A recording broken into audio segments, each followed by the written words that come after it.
ಓಂ ಶಾಂತಿ. ಈ ಜ್ಞಾನವು ಸಂಪೂರ್ಣ ಶಾಂತಿಯದಾಗಿದೆ. ಇದರಲ್ಲಿ ಏನನ್ನೂ ಮಾತನಾಡುವಂತಿಲ್ಲ. ಕೇವಲ ಶಾಂತಿಯ ಸಾಗರ ತಂದೆಯನ್ನು ನೆನಪು ಮಾಡುತ್ತಾ ಇರಿ.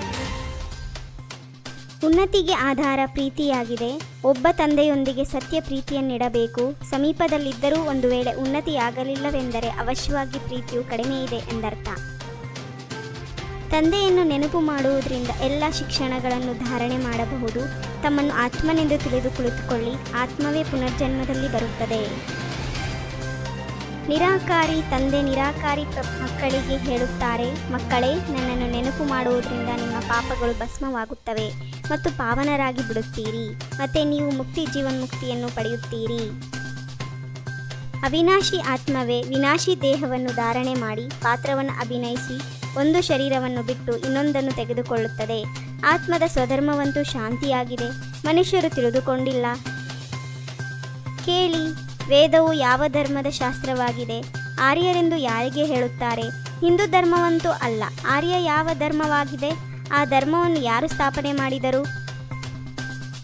ಮೊದಲ ಮೂಲ ಮಾತು ಇದನ್ನೇ ತಿಳಿಸಬೇಕು. ಸಹೋದರ ಸಹೋದರಿಯರೇ, ತಮ್ಮನ್ನು ಆತ್ಮನೆಂದು ತಿಳಿಯಿರಿ.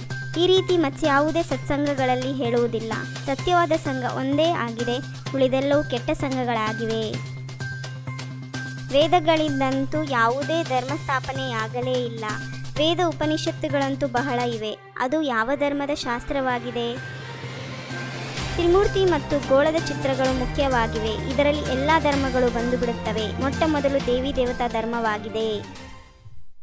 ಒಬ್ಬ ತಂದೆ ಎನ್ನೇ ಅರಿತುಕೊಂಡಿಲ್ಲವೆಂದರೆ ಅನ್ಯ ಚಿತ್ರಗಳನ್ನು ತೆಗೆದುಕೊಂಡು ಹೋಗುವುದೇ ವ್ಯರ್ಥವಾಗುತ್ತದೆ. ತಂದೆಯನ್ನು ಅರಿತುಕೊಳ್ಳದ ವಿನಃ ಮತ್ತೇನನ್ನೂ ಅರಿತುಕೊಳ್ಳುವುದಿಲ್ಲ.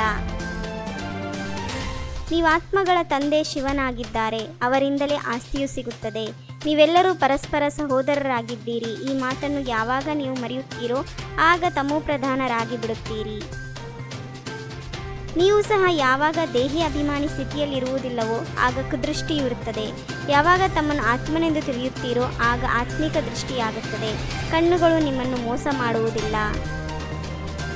ತಂದೆಯು ಹೇಳುತ್ತಾರೆ, ಮನ್ಮನಾಭವ.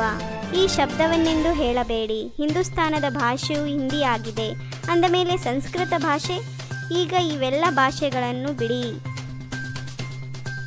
ಆತ್ಮ ಅಭಿಮಾನಿಯಾಗುವ ಅಭ್ಯಾಸ ಮಾಡಬೇಕು. ನೀವು ಬಹಳ ಮಾತನಾಡುತ್ತೀರಿ. ಇಷ್ಟೊಂದು ಮಾತನಾಡಬಾರದು. ಮೂಲ ಮಾತು ನೆನಪಿನ ಯಾತ್ರೆಯಾಗಿದೆ. ಯೋಗಾಗ್ನಿಯಿಂದಲೇ ನೀವು ಪಾವನರಾಗುತ್ತೀರಿ. ಕಳೆದದ್ದು ಕಳೆದು ಹೋಯಿತು. ಮೊದಲು ತಮ್ಮನ್ನು ಸುಧಾರಣೆ ಮಾಡಿಕೊಳ್ಳಿ. ನಾವು ಶಿವತಂದೆಯ ಮಕ್ಕಳಾಗಿದ್ದೇವೆ ಅಂದ ಮೇಲೆ ನಾವು ಅವಶ್ಯವಾಗಿ ವಿಶ್ವದ ಮಾಲೀಕರಾಗಬೇಕು. ಪ್ರಿಯತಮನೇ ಬಂದು ನಿಮ್ಮ ಸನ್ಮುಖದಲ್ಲಿ ನಿಂತಿದ್ದಾರೆಂದರೆ ಅವರ ಜೊತೆ ಬಹಳ ಪ್ರೀತಿ ಇರಬೇಕು. ಪ್ರೀತಿ ಇದೆ ಎಂದರೆ ನೆನಪು ನೆನಪೇ, ಇಲ್ಲವೆಂದರೆ ಪ್ರೀತಿಯೂ ಇರುವುದಿಲ್ಲ.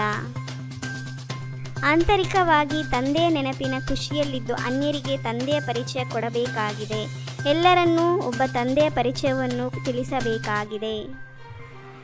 ಆತ್ಮಾಭಿಮಾನಿಯಾಗುವ ಬಹಳ ಅಭ್ಯಾಸ ಮಾಡಬೇಕು. ಕಳೆದದ್ದನ್ನು ಮರೆತು ಬಿಡಿ. ಮೊದಲು ಸ್ವಯಂವನ್ನು ಸುಧಾರಣೆ ಮಾಡಿಕೊಳ್ಳಬೇಕಾಗಿದೆ. ನೆನಪಿನ ಯಾತ್ರೆಯ ಸತ್ಯವಾದ ಚಾರ್ಟನ್ನು ಇಡಬೇಕಾಗಿದೆ. ಬ್ರಾಹ್ಮಣ ಜೀವನದಲ್ಲಿ ವಿಭಿನ್ನ ಅನುಭೂತಿಗಳ ಮೂಲಕ ರಮಣೀಕತೆಯ ಅನುಭವ ಮಾಡುವಂತಹ ಸಂಪನ್ನ ಆತ್ಮಾಭವ.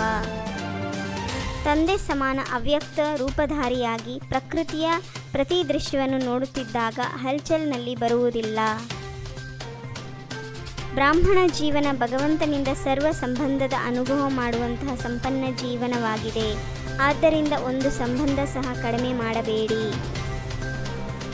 ಒಂದು ವೇಳೆ ಬೇರೆ ಯಾವುದಾದರೂ ಆತ್ಮದ ಸಣ್ಣ ಅಥವಾ ಹಗುರ ಸಂಬಂಧ ಮಿಕ್ಸ್ ಆದಾಗ ಸರ್ವ ಎನ್ನುವ ಶಬ್ದ ಸಮಾಪ್ತಿಯಾಗಿ ಬಿಡುವುದು. ಎಲ್ಲಿ ಸರ್ವ ಇದೆ ಅಲ್ಲಿ ಸಂಪನ್ನತೆ ಇದೆ. ಆದ್ದರಿಂದ ಸರ್ವ ಸಂಬಂಧಗಳಿಂದ ಸ್ಮೃತಿ ಸ್ವರೂಪರಾಗಿರಿ.